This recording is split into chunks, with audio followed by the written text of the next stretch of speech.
Émotionnel ou rationnel, en accord ou à l'opposé. Les rencontres de l'heure. François Legault crée un comité pour accroître l'autonomie du Québec. Yasmine, Marc-André, bonjour à vous deux. Bonjour. Allô, allô? Yasmine, est-ce que cette manœuvre-là, est-ce que ce comité-là pourra permettre à la CAQ de faire davantage de gains face au fédéral? On sait entre autres qu'aujourd'hui, c'est une rencontre importante entre M. Trudeau et M. Legault en ce qui concerne l'immigration là, à court terme. C'est tout un pari, hein, parce qu'il va falloir qu'ils ont moralement une obligation de résultat, ce comité-là. Il faut déterrer des moyens détournés de s'accroître unilatéralement des pouvoirs qu'on n'avait pas un peu comme lorsque Simon Jolin Barrette a fait inscrire dans la Constitution canadienne qu'on était une nation ayant une langue officielle, une langue finalement le français étant la langue officielle. C'est assez intéressant de voir ça. Je demeure sceptique, par contre, quant aux résultats. Je crains que ce comité-là ne fasse que, finalement, ramener le discours, ramener le débat sur la Constitution, ramener le débat constitutionnel sans nécessairement offrir une piste de solution qui soit viable au-delà des petits gains à gauche et à droite. Là. Est-ce que ça va forcer aussi la CAQ à devoir se positionner sur la question constitutionnelle? Parce que c'est facile de poser des questions, ça va être difficile d'y répondre et ensuite de réagir à ces réponses-là.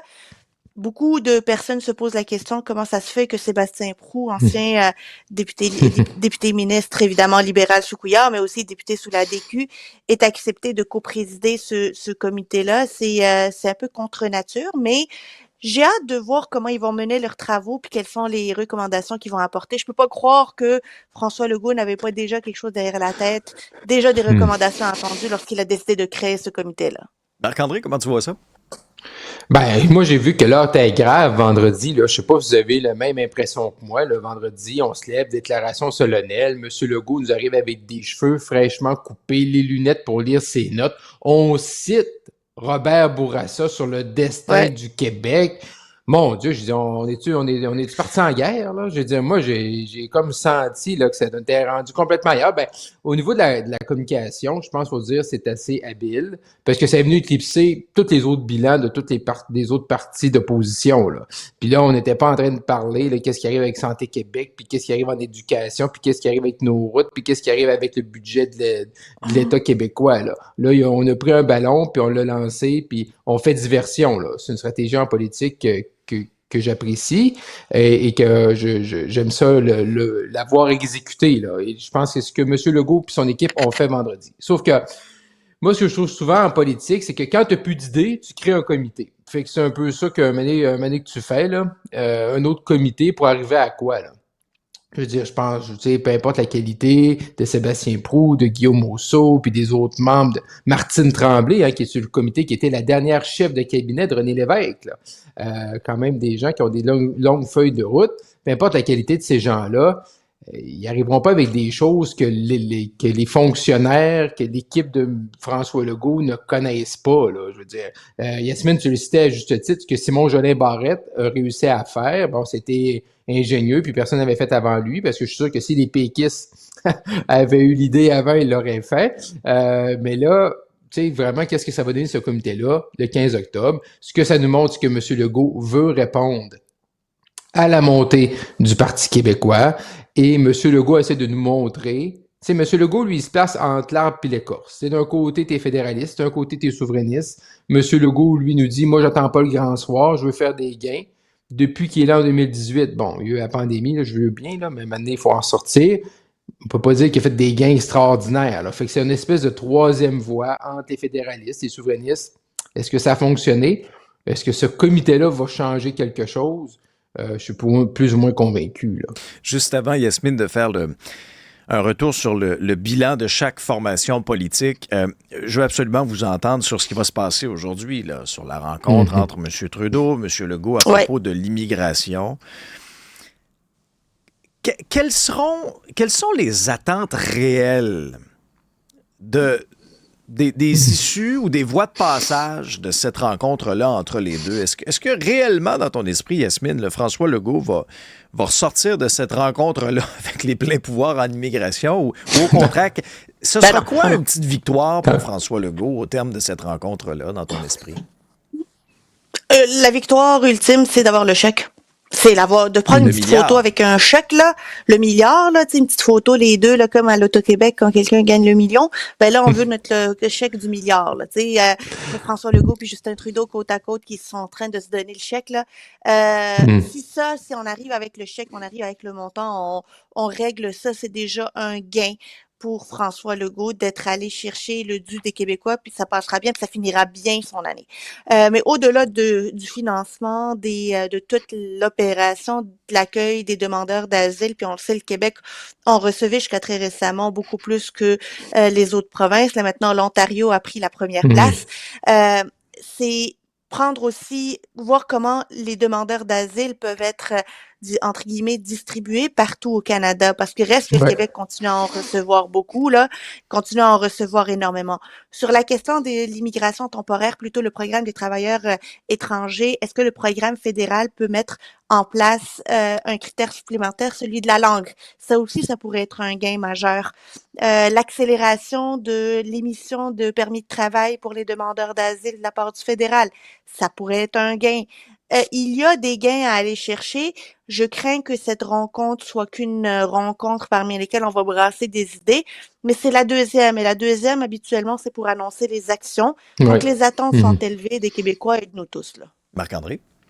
Oui, parce que tu sais, t'as parfaitement raison, Yasmine. Une rencontre, pas une rencontre, ça va être une journée d'annonce. Là. Normalement, on devrait avoir, je sais pas comment, tu sais, la rencontre est à Québec à 14h30. Est-ce qu'après, ils vont se rencontrer quelques minutes, puis après ça, ils ont chacun un podium, puis ils font une annonce. Mais normalement, deuxième rencontre, là, je veux dire, les demandes, ils les connaissent, c'est un chèque, là. Fait que si ce matin, en allant au bureau, je croise Yves Corbeil, c'est une bonne nouvelle. C'est-à-dire qu'il va avoir un chèque, là. Qu'il va avoir un chèque, là. Fait que si à Québec, les gens nous écoutent, là, si Yves Corbeil est en ville, là, c'est une bonne... Surveille Yves Corbeil, il est là. D'habitude, M. Corbeil, il est là. Quand il y a des gros chèques, il est présent. Mais je suis d'accord avec Yasmine. Ça prend une portion, ça prend un chèque. Après ça, ben, c'est sûr que le gouvernement du Québec a dit 1 milliard. Fait là, tout ce qui est en bas d'1 milliard, est-ce qu'on voit ça comme une défaite? Maintenant qu'on arrive avec la moitié, le 3/4, est-ce que c'est une défaite? Puis là, je pense qu'on va mettre beaucoup d'emphase là, sur le fameux comité. Tu sais, Madame la ministre Fréchette est allée là, rencontrer ses collègues, tout ça, avec Marc Miller. Puis on est sorti de là, puis on dit on va faire une table ronde, un comité avec les provinces. On ne sait pas quelle province va être là, mais pour mieux répartir les nouveaux arrivants. Je pense qu'on va mettre beaucoup d'emphase là-dessus. Là. Parce qu'actuellement, Marc-André, c'est l'Ontario qui reçoit à peu près, de mémoire, c'est 51% des demandeurs d'asile, des nouveaux arrivants, et le Québec autour de 31%. Donc, ce sont les deux provinces qui en font le plus, là. Que font les autres? Oui, c'est ça. Parce que les gens n'arrivent pas là. Je veux dire, il n'y a pas personne qui débarque qui allait... Oui, je comprends. C'est sûr que, tu sais, quand on dit ça comme ça, c'est facile. Ah oui, l'île du Prince-Édouard devrait en accueillir plus, là. Mais les gens débarquent pas, les nouveaux arrivants, ils débarquent pas là. C'est sûr. Puis ils débarquent pas non plus à Halifax ils débarquent pas non plus à Terre-Neuve, là. Mais comment tu amènes ces gens-là? Puis si ces gens-là arrivent à Montréal pas à Toronto, c'est parce que souvent aussi, tu sais, sont conscients qu'il y a peut-être des gens qui connaissent, qui sont là, tu sais, je veux dire. Pas personne qui dit viens-t'en à Terre-Neuve, là, c'est la plus belle invention pour le pain tranché. Faut juste être conscient de tout ça. C'est sûr que c'est le fun sur papier, là, puis je ne sais pas non plus que personne regarde la carte du monde et dit mon Dieu, je vais aller vivre à Winnipeg. Tu sais, j'ai rien contre Winnipeg. Là, mais c'est beau Winnipeg, là. Oui, on les Jets. Au moins, eux autres, ont une équipe, là, contrairement à nous autres. Que c'est beau Winnipeg? Ça serait mieux Edmonton. C'est parce qu'Alexandre n'a pas fait de la fièvre, maman. T'es sûr que tu fais pas de fièvre, Alexandre, le matin, là? C'est louche. Ça bien. Non, ça va bien, parce que c'est beau Winnipeg, là. Beau puis Winnipeg dans la même phrase, là. Il y a de quoi qui... Ça marche pas. Ça sonne mal, là. Non, ça marche pas. Bon, on va aller prendre la température. Oui, ben c'est ça. Est-ce qu'on devrait en savoir plus aussi, Marc-André, là, sur le fameux rapport de la CDPQ infra à propos de la mobilité à Québec? Ça, c'est le tramway, puis là, il va y avoir un troisième lien, pas de troisième lien, autoroutier, pas autoroutier, un tunnel. Ah, mais là, c'est une grosse... Mais c'est une tyrolienne. Une tyrolienne. Monsieur quoi? Legault, tu sais, on a fermé le Salon Bleu, là, mais c'est une grosse semaine. Là, tu sais, début de Je vois semaine, ça. il y a ça, puis milieu de fin de semaine, il va y avoir la CDPQ. Puis j'ai essayé en fin de semaine de voir un peu, tu sais, c'est quoi le plan de match, là, tu sais, à quel moment ça va être annoncé, comment le gouvernement va réagir, quand les villes vont être, tu sais, en bon québécois, briefées sur l'annonce. En tout cas, je peux vous dire, il n'y a rien de clair, là. On me dit que ça va être les maires vont être briefés juste avant pour pas qu'il y ait de fuite. Après ça, la caisse de dépôt, là, la caisse de dépôt vont faire des recommandations. Ils vont-tu dire un trajet? Ils vont-tu dire un mode? Là, après ça, le gouvernement, comment ils vont réagir aux recommandations?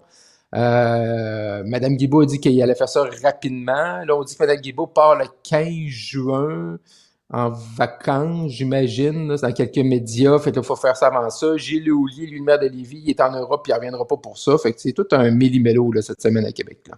Puis est-ce qu'on va se dire en bout de ligne, Yasmine, tout ça pour ça? Est-ce qu'on va regarder ce rapport-là? Puis, un tramway. Ah oui, on ne savait pas.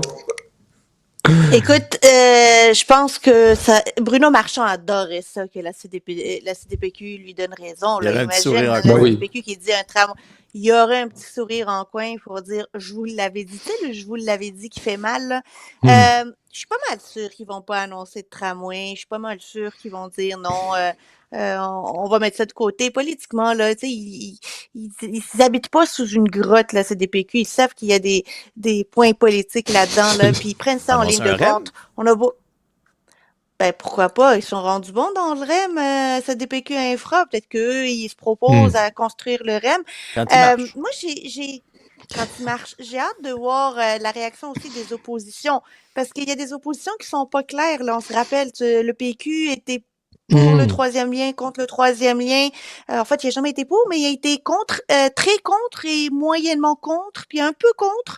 Mais il disait qu'il attendait le rapport de la CDPQ pour pouvoir se prononcer pour de bon. Ça va changer des plateformes électorales, ce rapport-là. Là. Ce rapport, au-delà de ce qui est attendu par le gouvernement, les partis d'opposition vont devoir se prononcer là-dessus. Mais même, c'est plutôt la semaine passée, là, Bruno Marchand, là, il parlait plus du tramway. Là. Il dit tant que c'est un projet structurant.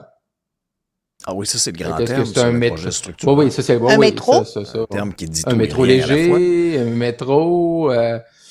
On attend, là. Mais là, tu vois que M. Marchand, ouais. il est plus là, l'apôtre là, TGV. Du tramway. Un TGV. On mérite ça. Pourquoi pas? On va voir. En tout cas, au cours des 5 fois prochains sur le épisodes, on va voir.